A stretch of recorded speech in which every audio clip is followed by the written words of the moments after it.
झारखंड विधानसभा चुनाव की घोषणा किसी भी वक्त हो सकती है। चुनाव आयोग की टीम ने तैयारियों को अंतिम रूप दे दिया है। सब ठीक रहा हो तो अक्टूबर आखिर से चुनाव प्रक्रिया शुरू हो जाएगी।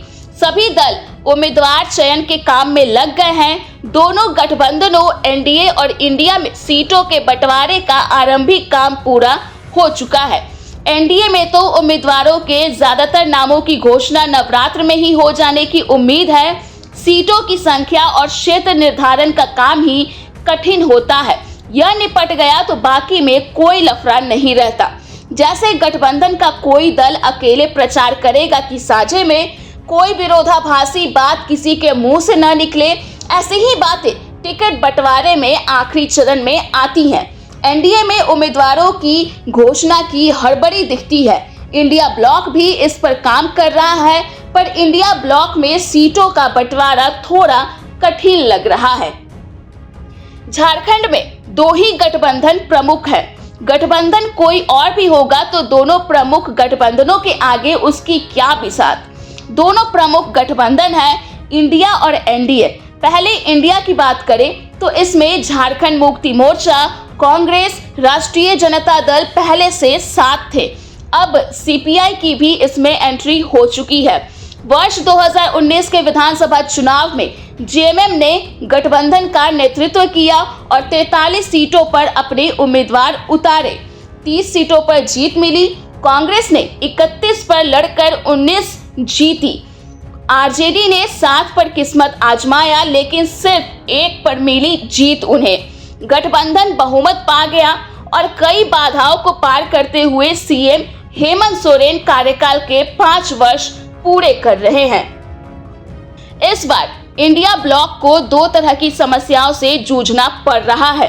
अव्वल तो सभी इस बार 2019 से अधिक सीटों पर लड़ने की बात कह रहे हैं। दूसरी समस्या पहली बार साथ आई सीपीआई को लेकर है। अभी इसके सिर्फ एक विधायक है, पर पिछला चुनाव पार्टी ने 15 सीटों पर लड़ा था, इसलिए कम से कम दर्जन भर सीटों पर दावेदारी तो बनती ही है। सीपीआई के टॉप लीडर डी राजा हाल ही में रांची आए थे। उन्होंने इंडिया ब्लॉक में शामिल होने की इच्छा जताई थी। हालांकि उन्होंने 12 सीटों की दावेदारी भी कर दी थी। इंडिया ब्लॉक में किसी ने उसका संज्ञान ही नहीं लिया। सीपीआई भी साथ हो जाए तो सीट बंटवारे के लफड़े का जो अनुमान लगाया जा सकता है, जो पार्टियां पहले से ही इंडिया ब्लॉक में हैं, उन्हें भी पिछले मुकाबले इस बार अधिक सीटें चाहिए। गठबंधन के पुराने स्ट्रक्चर पर ही गौर करें तो जेएमएम 45 से कम पर मानने को तैयार नहीं है। कांग्रेस का पत्ता तो नहीं खुला है, पर पिछली बार की 30 सीटों से कम पर वह शायद ही माने। बाकी बची 6 सीटों में आरजेडी कितने पर मानेगा, जो 7 पर तो लड़ चुका है। इस बार उसकी 19 की मांग है। सीपीआई को कितनी सीटें मिलेगी, जब उसने पिछली बार 15 पर अपनी जमीन तैयार की थी। इसलिए इंडिया ब्लॉक को सीटों का गणित सुलझाने में दिक्कत हो रही है। इधर उधर के राज्यों के सफल प्रयोगों के तर्ज पर हेमंत सोरेन ने भी चुनावी रणनीति बनाई है। उनका प्रबंधन भी ठीक ठाक है, मगर तुलनात्मक दृष्टि से देखें तो इंडिया से एनडीए काफी आगे दिखता है। सीट शेयरिंग का सवाल हो या उम्मीदवारों का चयन, हेमंत के नेतृत्व वाला गठबंधन अभी तक मुकाबले में नहीं दिखता। इधर भाजपा के भीतर की खबरें हैं कि तकरीबन हर सीट के लिए उम्मीदवार का चयन हो चुका है। नवरात्र में पहली सूची जारी हो जाएगी। अनुसूचित जाति की आरक्षित सीटों पर उम्मीदवारों के चयन को भाजपा ने प्राथमिकता दी है। सामान्य सीटों में कुछ उम्मीदवारों के नाम तो पहले से ही तय माने जा रहे हैं।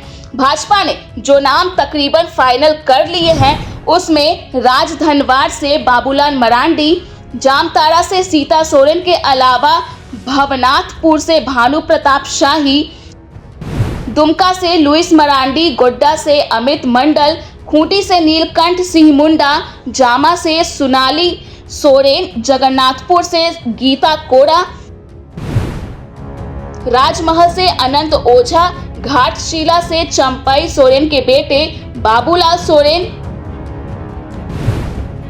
सरायकेला से चंपई सोरेन गुमला से मिसिर खुजूर और शिकारीपाड़ा से परितोष सोरेन के नाम तय माने जा रहे हैं।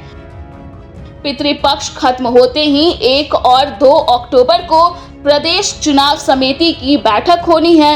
उसी वक्त कम से कम 4 दर्जन उम्मीदवारों के नाम पर अंतिम मुहर भी लग सकती है।